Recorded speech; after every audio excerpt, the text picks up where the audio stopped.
I want to start by telling you that I am not someone who loses time. I have never blacked out.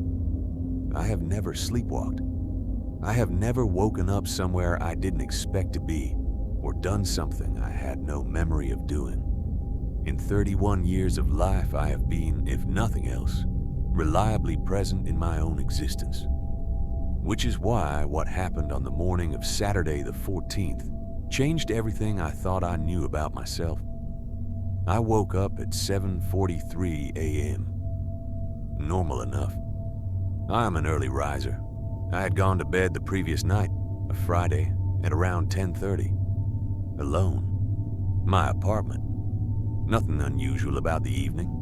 I had eaten dinner, watched something on my laptop, brushed my teeth, gone to bed. Except when I opened my eyes on Saturday morning, something felt immediately wrong. Not wrong in a dramatic way. Wrong the way a room feels when something has been moved and you can't immediately identify what. Just off, slightly. In a way I could not name. I lay still for a moment and tried to identify it. My bedroom looked normal. The curtains were closed the way I leave them. My phone was on the nightstand charging. My glass of water was on the other side, half empty the way it usually is in the morning. Then I looked at the ceiling and realized what was wrong. I was wearing my coat, my winter coat, fully zipped, on top of my bed, on top of my covers, lying in the exact position I sleep in, as if I had simply come home and lain down without taking it off. My shoes were on the floor beside the bed, not lined up the way I always leave them, just dropped, like I had kicked them off in a hurry. I sat up slowly. I did not remember putting my coat on. I did not remember going anywhere. I picked up my phone, 7:43 a.m., Saturday the 14th. 42% battery, lower than it should have been if it had been charging all night. I checked the charging log. The phone had been plugged in at 6:17 a.m., not 10:30 p.m. when I went to bed. 6:17 a.m., 30 minutes before sunrise. I opened my recent calls. Between midnight and 2 a.m., I had made 3 outgoing calls, all to the same number, a number I did not recognize, a number not saved in my contacts. 3 calls, each lasting between 40 seconds and 2 minutes. The last one ending at 1:58 a.m. I sat on the edge of my bed and stared at that number for a long time. My first thought was that someone else had used my phone, that I had let someone in and forgotten. But my door was locked from the inside. I checked immediately. Deadbolt and chain, both engaged the way only someone inside the apartment could leave them.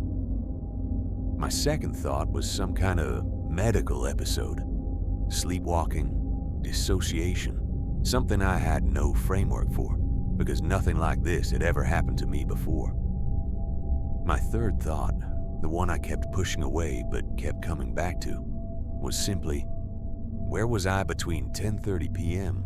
and 6:17 a.m.? I looked at my coat. The hem was damp, the kind of damp you get from walking through wet grass or standing outside in the early morning when the ground is still cold. I called the number. It rang 4 times. Then a man picked up. He said hello in a careful way, the way you answer a call from a number you don't recognize but have been expecting. I told him my name. I told him I was calling because I had 3 calls from my phone to his number the previous night, and I had no memory of making them. I told him I was not sure what was happening and I needed to understand what was said. There was a long pause, and then he said, "I've been waiting for you to call back." His name was Paul. He was a night shift worker at a 24-hour convenience store about 4 miles from my apartment.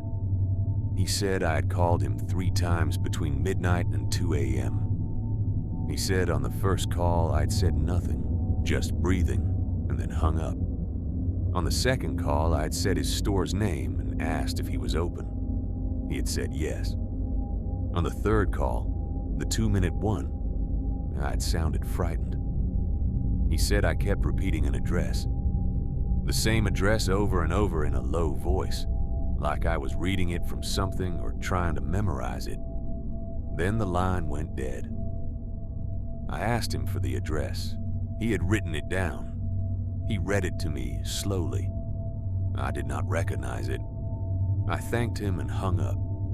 Then I sat at my kitchen table and typed the address into my phone. It was a residential street about 6 miles from my apartment. An ordinary address, nothing remarkable about it on the map. A house, a suburb, a quiet road. Then I searched the address with the word news.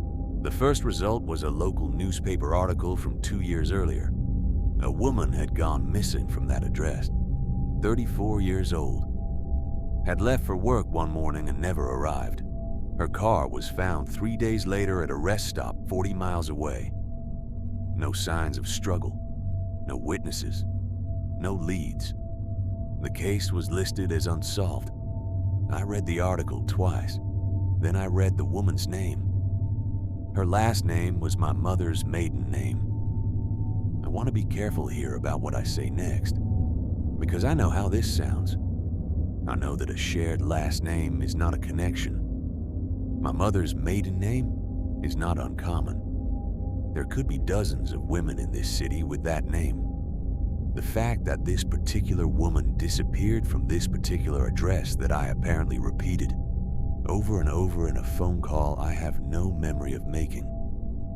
That could be coincidence. I've spent a long time trying to believe it is coincidence. I called my mother that morning, asked her casually if she had any family in the city she had never mentioned. Extended family, distant relatives, anyone. She was quiet for a moment. Then she said there was a cousin. They had not spoken in years. A falling out before I was born. She had never discussed it, never thought it was relevant. I asked for the cousin's name. It was the same name as the woman in the article. I have no explanation for what happened that night. I have seen a doctor, full workup, no neurological issues, no evidence of any condition that would cause memory loss or dissociation. I have no history of this happening before, and it has not happened since. I have contacted the detective assigned to the missing persons case. I told him everything, the calls, the address, the connection to my family.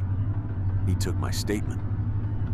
The case is still open. I have never found out where I was between 10:30 p.m. and 6:17 a.m. I have never found out why my coat was damp. I have never found out how I knew that address. And my mother's cousin has never been found. So here is your verdict. What happened that night?